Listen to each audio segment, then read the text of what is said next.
Welcome students. आज की embryology की इस क्लास में हम बात करने वाले हैं स्ट्रक्चर ऑफ ओव्यूल और मेगास्पोरेंजियम अर्थात बीजांड, जिसे हम गुरु बीजाणुधानी भी कहते हैं, उसकी संरचना के बारे में। तो आइए शुरू करते हैं। जैसा कि हम जानते हैं कि जो बीजांड है वो बीज बनने के लिए एक पूर्ववर्ती संरचना है, या फिर हम दूसरे शब्दों में ऐसा कह सकते हैं कि जो आवृत बीजी पादप होते हैं या एंजियोस्पर्म प्लांट हैं, इन पादपों के अंदर जो बीज बनता है वो बीजांड से बनता है। ठीक इसी प्रकार जिम्नोस्पर्म के अंदर भी बीज का निर्माण बीजांड से होता है। हालांकि इन दोनों पादप समूह में जो मुख्यतः अंतर है वो यही है कि एंजियोस्पर्म पादपों के अंदर ये जो बीज बनते हैं वो फल भित्ति के द्वारा ढके हुए होते हैं। तो ऐसे में जो बीजांड है वो एक बहुत ही इम्पोर्टेंट स्ट्रक्चर है जो कि आगे चल कर के बीज बनाएगी, और उस बीज के अंदर जो है भ्रूण होता है जो कि आगे चल कर के एक नए पौधे को जन्म देता है। और अगर हम बीजांड की बात करें तो ये बीजांड या ओव्यूल जो हैं वो लगते हैं प्लेसेंटा पर, और ये जो प्लेसेंटा होता है वो होता है ओवरी के अंदर। और ये जो बीजांड हैं वो इस प्लेसेंटा पर एक खास विन्यास में लगे हुए होते हैं जिसको हम प्लेसेंटेशन या बीजांड विन्यास भी कहते हैं। तो यहाँ पर इस वीडियो में हम जानेंगे कि प्रारूपिक बीजांड की संरचना को, कि ये जो बीजांड होता है उसमें कौन कौन से भाग जो है हमें दिखाई देते हैं। तो बीजांड जो है ये उत्पन्न होता है, जैसा कि आपको अभी बताया, प्लेसेंटा के ऊपर। यहाँ पर ये एक कह सकते हैं कि जो ओवरी के अंदर इस प्लेसेंटा का निर्माण होता है, वहाँ पर ये जो हमारा ओव्यूल है वो बनता है। और शुरू में जो है ये ओव्यूल बनता है वो एक उभार के रूप में बनता है और धीरे धीरे जो है बीजांड में परिवर्तित होता है प्लेसेंटा के ऊपर। और एक जो प्रारूपिक बीजांड को जो हम देखते हैं तो उसमें हमें बीजांड व्रंत, इसके अतिरिक्त इंटेगुमेंट, माइक्रोपाइल, न्यूक्लियस जैसी जो है इंपॉर्टेंट संरचनाएं दिखाई देती हैं। साथ ही साथ एम्ब्रोसेक भी जो है हमें दिखाई देता है, जिनके बारे में हम जो है यहाँ पर चर्चा करेंगे।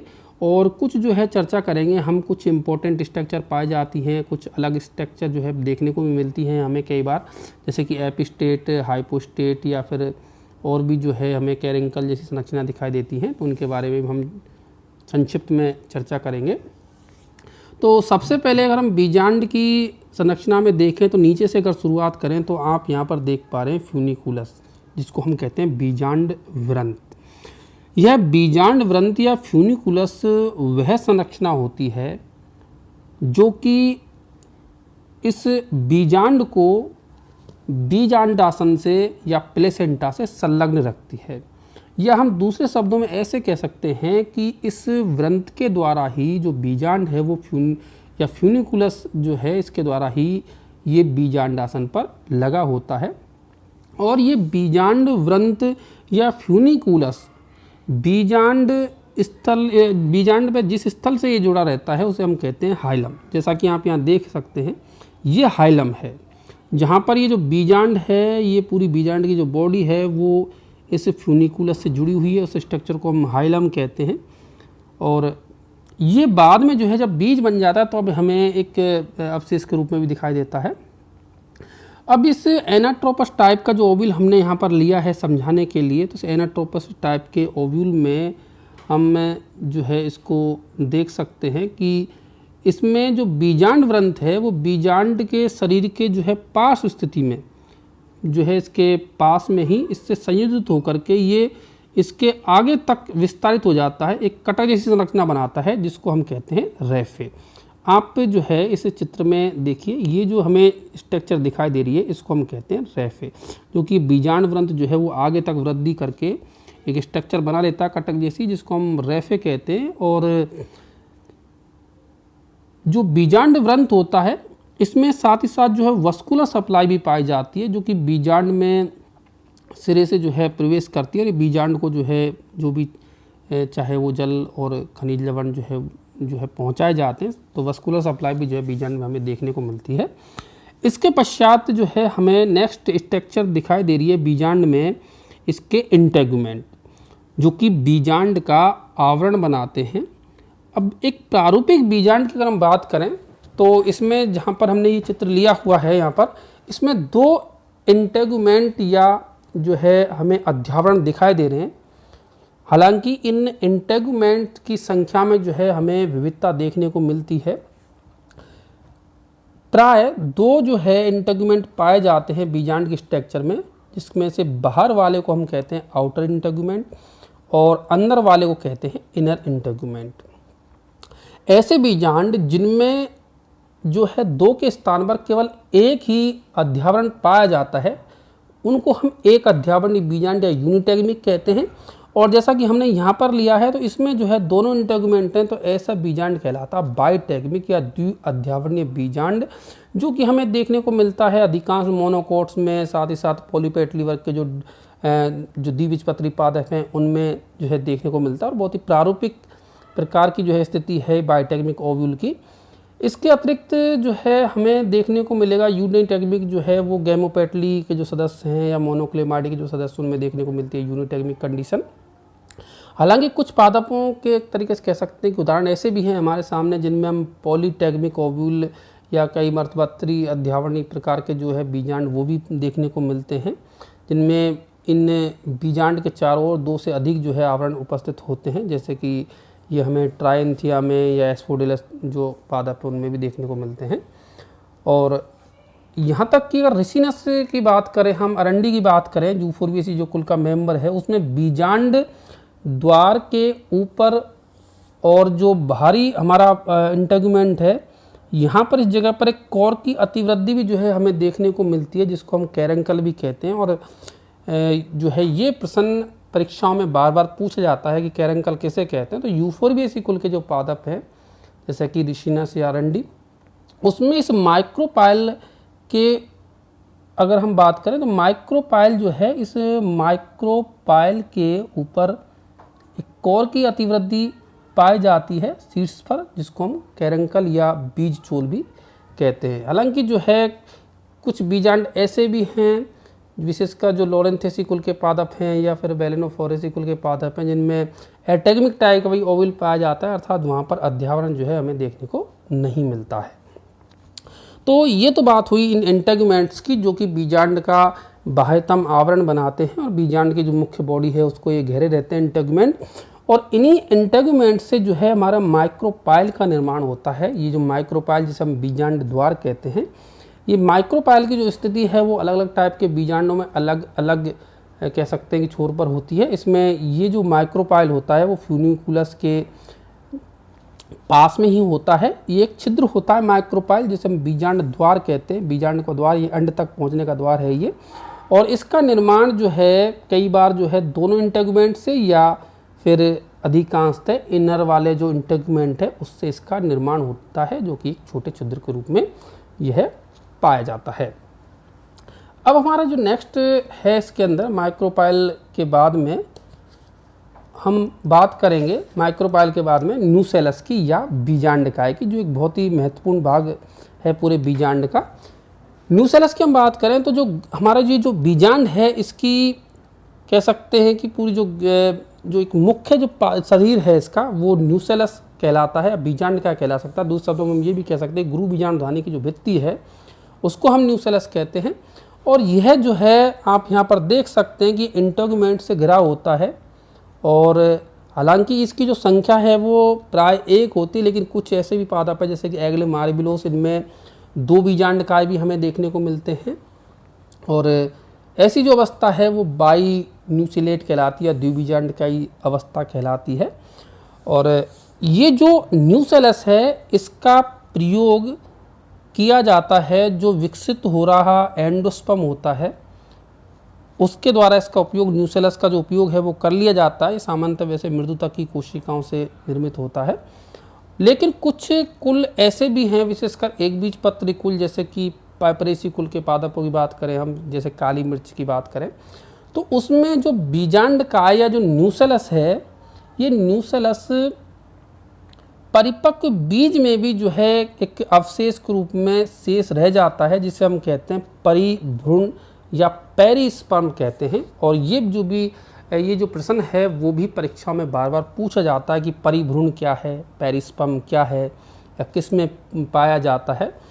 तो ये पेरिस्पर्म जो है, हम उसका उदाहरण प्राइपेसी कुल का पादप जैसे कि काली मिर्च को बता देंगे, जिसमें पेरिस्पर्म पाया जाता है। हालांकि कभी कभी जो है इससे न्यूसेलस के अंदर अगर हम देखें तो इसके जो ऊतक होते हैं वो विघटित हो जाते हैं, और उसके कारण जो है इसमें गुहिका का निर्माण भी हमें जो है देखने को मिलता है, जिसे हम स्यूडो एम्ब्रोसैक कहते हैं, क्योंकि वो एम्ब्रोसैक जैसी दिखती है। इस तरीके की जो गुहिका है कई बार यहाँ पर बन जाती है। तो इस तरीके से जब कुछ कोशिकाएं विघटित हो जाएगी तो इस तरीके से कोई गुहिका बन जाएगी, जिसको हम स्यूडो एम्ब्रोसैक कहते हैं। पोडोस्टोमेसी कुल के जो पादप हैं उनमें जो है हमें ये देखने को मिलेगी। पोडोस्टोमेसी जो कुल के पादप हैं उनमें ये देखने को हमें मिल जाती है। हालांकि जो न्यूसेलस है वैसे तो आंतरिक अध्यावरण के अंदर ही स्थित होता है, जैसा कि आप देख सकते हैं कि ये जो पार्ट है वो न्यूसेलस कहलाता है। ये आंतरिक अध्यावरण के अंदर ही पाया जाता है, लेकिन अपवाद स्वरूप कैरियोफिलेसी कुल के जो पौधे हैं उनमें ये माइक्रोपाइल तक भी पाया जाता है, और जिसको हम न्यूक्लियर बीक भी कहते हैं। यूफोर्बिएसी कुल के पादपों में काफ़ी आगे तक बढ़ जाता है, न्यूक्लियर बीक का निर्माण या बीजांड का चोंच का निर्माण करता है, यहाँ तक जो है ये आ जाता है। तो ऐसे में ये जो है न्यूक्लियर बीक का निर्माण करता है। तो एम्ब्रोसैक की हम इसके बाद बात कर लेते हैं। न्यूसेलस की हमने बात कर ली है, इंटेगुमेंट हो चुके हैं। अब सबसे महत्वपूर्ण संरचना जो बीजांड के अंदर पाई जाती है वो होती है एम्ब्रोसैक, जिसको हम कहते हैं भ्रूण कोश। इसको भ्रूण कोश हम इसलिए कह सकते हैं क्योंकि इसके अंदर ही एक तरीके से कह सकते हैं कि वो कोशिका विद्यमान है जो आगे चल कर के भ्रूण का निर्माण करती है, और ये एक महत्वपूर्ण संरचना है जिसके अंदर मादा युग्मक विद्यमान होता है, अंड विद्यमान होता है। तो आप ये देख सकते हैं कि एक जो है ये जो भ्रूणकोश है लगभग अंडाकार जैसी संरचना पाई जाती है। और इस भ्रूणकोश में अगर हम देखें तो ये जो भ्रूणकोश है वो बिल्कुल कह सकते हैं कि माइक्रोपाइल से थोड़ा सा आगे इसमें जो है स्थित होता है। साथ ही साथ अगर हम ये देखें कि इसका विकास किस तरीके से होता है, तो जैसा कि हम जानते हैं कि जो गुरु बीजाणु होता है, जो मेगास्पोर मदर सेल्स होती है, उससे 4 जो है गुरु बीजाणु बनते हैं, उनमें से 3 नष्ट हो जाते हैं, एक फंक्शनल मेगास्पोर होता है, और उससे जो है विकास होता है इस एम्ब्रियोसैक का, जिसे हम फीमेल गैमेटोफाइट भी कहते हैं। तो इस फीमेल गैमेटोफाइट या एम्ब्रियोसैक की हम बात करें तो आप इसमें देख सकते हैं कि हमें कोशिकाओं के 2 समूह दिखाई दे रहे हैं, जिसमें से नीचे 3 कोशिकाएं दिखाई दे रही हैं और ऊपर 3 कोशिकाएं दिखाई दे रही हैं। ये नीचे वाली जो सेल्स हैं तो इसमें हम देखें तो जो बीच वाली जो बड़ी सेल्स है इसको हम कहते हैं एग सेल, और इसके साथ में जो 2 कोशिकाएं पाई जाती हैं उनको कहते हैं सिनर्जी सेल्स। यहाँ पर हमने देखिए संख्या भी लिखी हुई है, टोटल 3 सेल पाई जाती हैं, एक सेल 1 और सिनर्जी सेल 2। ये जो एक सेल है वो आगे चल करके जब फर्टिलाइजेशन होगा तो ये जायगोट का निर्माण करती है, और सिनर्जी सेल्स जो है वो भी अपना कार्य करके बाद में समाप्त हो जाती हैं, लेकिन एक सेल जो है आगे चल करके जायगोट बनाती है, जो कि आगे चल करके भ्रूण में परिवर्तित होता है। इसके विपरीत दिशा में हम देखें तो ये जो है 3 कोशिकाओं का समूह पाया जाता है, जिसको हम एंटीपोडल सेल्स कहते हैं। और ये जो नीचे 3 कोशिका समूह था इसको सम्मिलित रूप से हालांकि एग एपरेटस या अंड समुच्च भी कहते हैं, जिसमें एक एग सेल और 2 सिनर्जी सेल्स पाई जाती हैं। और ये ऊपर जो है हम देख सकते हैं कि ये एंटीपोडल सेल्स हैं जो कि 3 पाई जाती हैं। ये भी जो है कुछ समय पश्चात निषेचन के बाद में समाप्त हो जाती हैं। और बीच में अगर हम देखें तो एक कोशिका पाई जाती है जिसे हम सेकेंडरी न्यूक्लियस भी कहते हैं, जिसमें 2 केंद्रक जो है संलयित हो जाते हैं। ध्रुवीय केंद्रक जो होते हैं 2 वो संलयित होकर के एक द्विगुणित संरचना बनाते हैं, जिसको हम द्वितीय कोशिका भी कहते हैं, सेकेंडरी न्यूक्लियस कहते हैं, क्या कई बार इसको डेफिनेटिव सेल्स भी कहा जाती है, संलीन कोशिका भी कहा जाता है। तो इस तरीके से इसमें जो है ये कोशिकाएं पाई जाती हैं। 8 केंद्रक जो है हमें टोटल देखने को मिलते हैं और 7 कोशिकाएं जो है यहाँ पर देखने को मिलती हैं। ये जो है प्रश्न भी कई बार परीक्षाओं में पूछा जाता है। अब इसके बाद हम बात करें चैलेजा की, जो कि आप यहाँ देख सकते हैं। चैलेजा जो है ये जो ऊपर वाला जो भाग होता है, जो कि न्यूसेलस से ऊपर वाला भाग है, वो चैलेजा का निर्माण करता है। ये जो है शीर्ष में स्थित भाग है, जो कि माइक्रोपाइल के आपको बिल्कुल विपरीत दिशा में दिखाई दे रहा है। इनके आधार पर ही इन चैलेंजर और माइक्रोपाइल के आधार पर हम एंड्स भी देते हैं। देखिए जैसे ऊपर वाला जो एंड है वो चैलेंजर एंड कहलाता है बीजांड का, और नीचे वाला जो है वो माइक्रोपाइलर एंड कहलाता है। तो स्टूडेंट्स ये थी आज की क्लास, जिसमें हमने जाना बीजांड को बहुत ही विस्तृत तरीके से और चर्चा करी इसके एक एक पार्ट्स के बारे में। मैं उम्मीद करता हूँ कि आपको बीजांड की संरचना में किसी भी प्रकार की समस्या नहीं रहेगी और परीक्षा में आप बहुत ही बेहतर तरीके से इसका आंसर लिख पाएंगे जब ये आता है। और जितना जो है बेहतर आप डायग्राम भी इसका बनाएं, उतनी ही बेहतर जो है आप इसकी संरचना का जो है एक तरीके से समझा सकते हैं। इसी के साथ आज की क्लास को यहीं पर समाप्त करते हैं। Thank you.